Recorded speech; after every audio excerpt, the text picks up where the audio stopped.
What will you do today that will be remembered tomorrow? This is a question I've asked myself for many years, and usually the answer is a very honest nothing. Now, this isn't meant in a self-deprecating or a despairing way, but just as a simple recognition of the effect that I have on the world around me. Of course, when I ask this question, I do so with numerous thoughts behind it. First, it's my birthday today.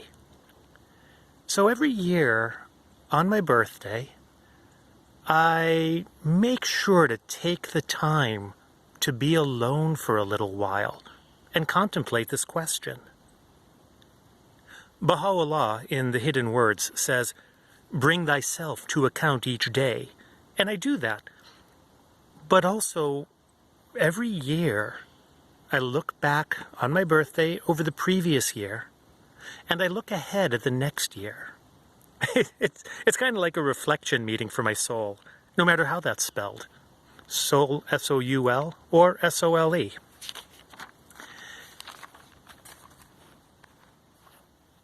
I find it's a very useful thing to do. Many of us just spend our lives without really taking the time to reflect on our life.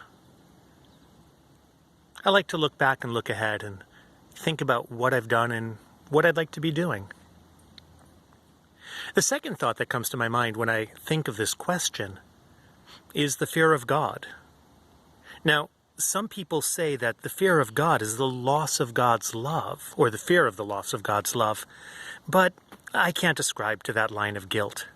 I mean, I'm sure that some see it that way, and that's fine, but I've never seen it that way.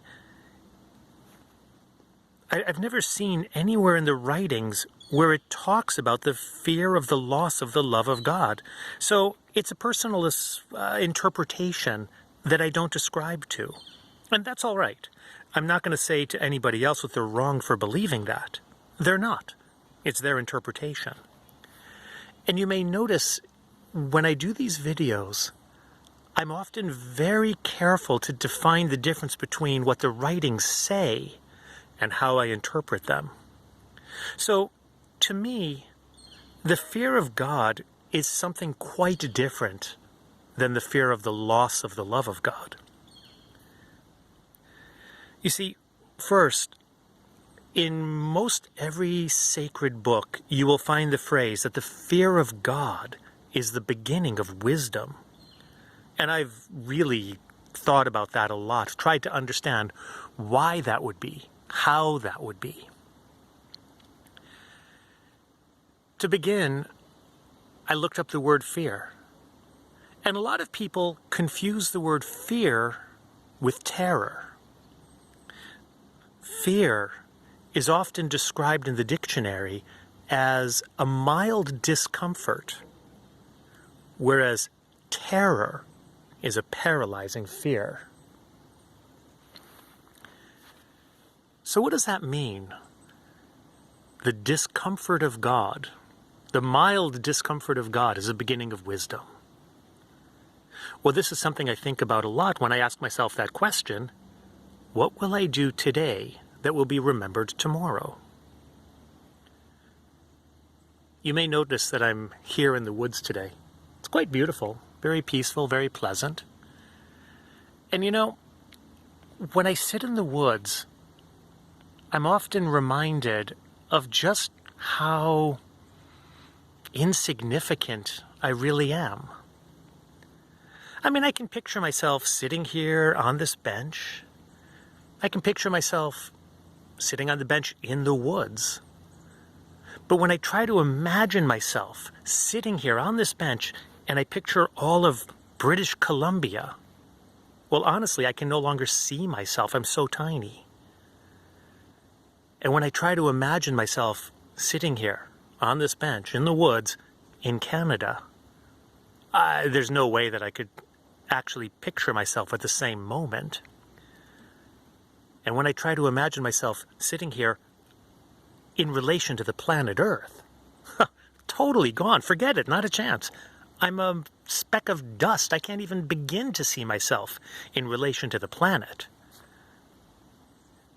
Now multiply that out to the solar system, to the galaxy, to our local cluster of galaxies. I am truly, virtually nothing.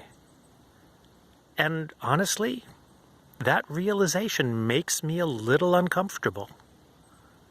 That's how I interpret the fear of God, because even this local cluster of galaxies is as nothing compared to the grandeur and majesty of God.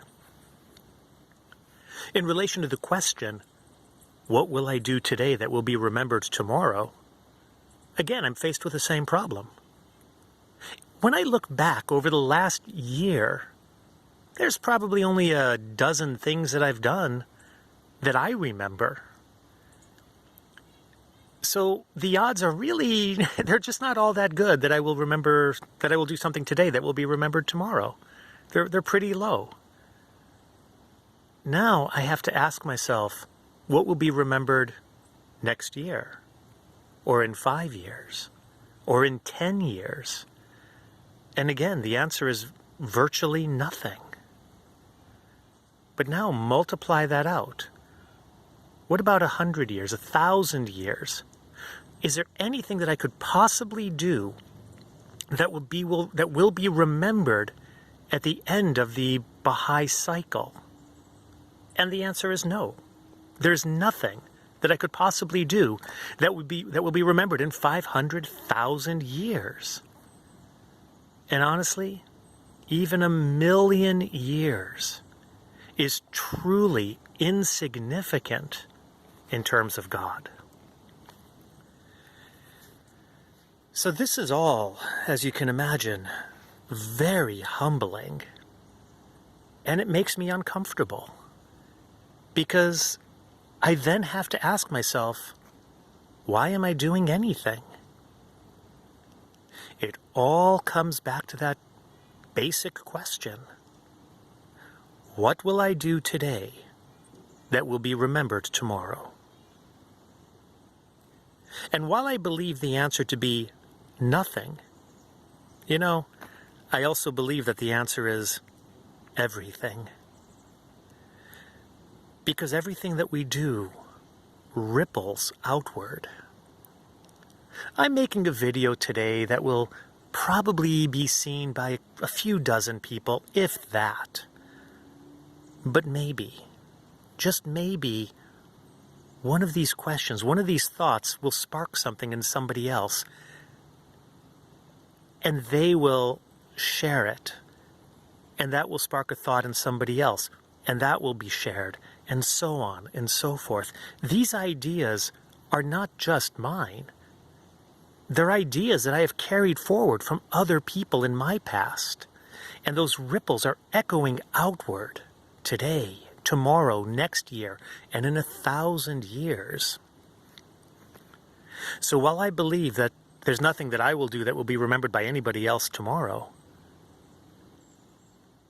God knows.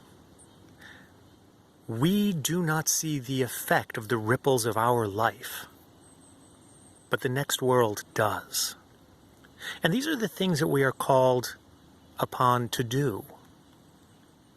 You see, if I'm only concerned about what other people will remember, then all I need to do is look at the Academy Awards to see how fleet fame is. I mean, can you remember who won Best Actress 10 years ago, 20 years ago, 50 years ago? Fame is so fleeting. But the effect of our spiritual actions, the effect of those good deeds that we put out there, those continually ripple throughout the universe, throughout all time. We may not be remembered, but our actions are. And this is the sort of thing that I think about every year when this date comes around again. I think about all the people that have helped impact my life, helped me move in the direction that I've been moving.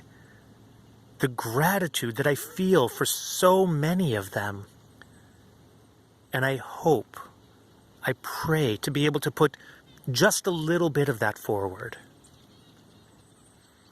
So thank you.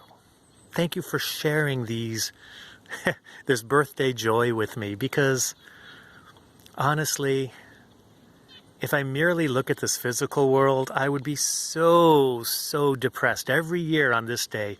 Oh, another year has gone by, one closer to my death. But you know, he says, I have made death a messenger of joy to thee.